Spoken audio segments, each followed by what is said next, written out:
Lamine Guirassi, vous avez une nouvelle auditrice reine, Yumba Minimono.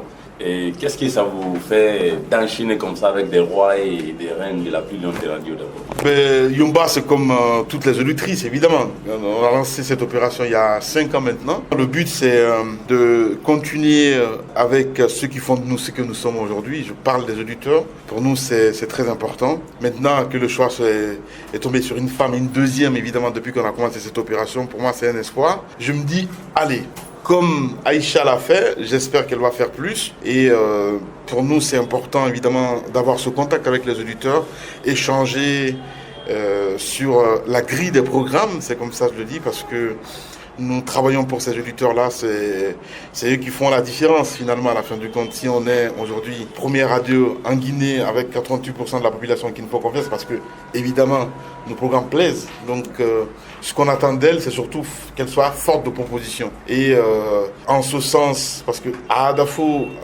quand je dis Adafo, c'est toutes les radios évidemment du groupe.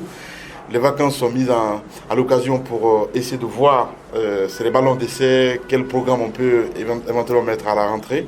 Donc voilà, l'année prochaine, évidemment, améliorer la grille des programmes parce que je pense que c'est ça une radio participative aussi.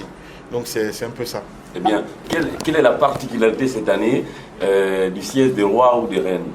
Contrairement à Silla, par exemple, que nous avons envoyé au Sénégal il y a 2 ans, je pense, cette fois-ci, on s'est dit d'abord la Guinée.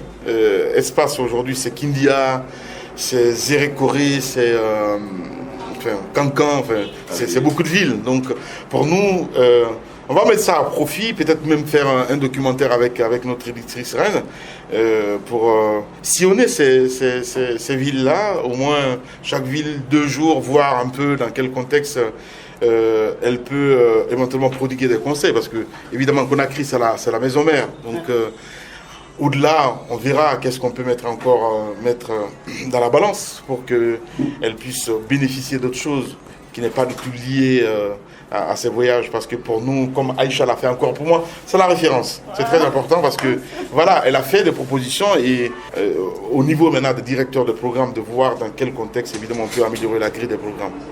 D'accord. Est-ce qu'aujourd'hui, Lamine Guirassi, vous pouvez dire que la persévérance du groupe Adafo Média, c'est grâce à ces auditeurs-là qui se battent au quotidien? Évidemment, non, on n'est rien sans ces auditeurs, sans ces téléspectateurs. Je pense que, je l'ai toujours dit que ce groupe, ok, je suis à la tête, mais ça ne m'appartient plus parce qu'on ne peut pas se permettre de faire n'importe quoi.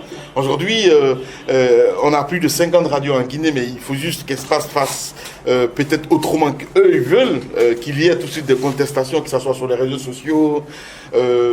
J'ai vu ça l'année dernière avec l'interview de Dadis, par exemple. Les lutteurs n'ont pas trop compris pourquoi nous, on est resté hors de la Guinée parce qu'il y avait la manifestation et tout ça. Donc, c'est des moments vraiment qui marquent la vie de la radio et on s'est dit, si on existe, évidemment, ce sont ces auditeurs-là qui font de nous ce que nous sommes aujourd'hui. Merci. Merci.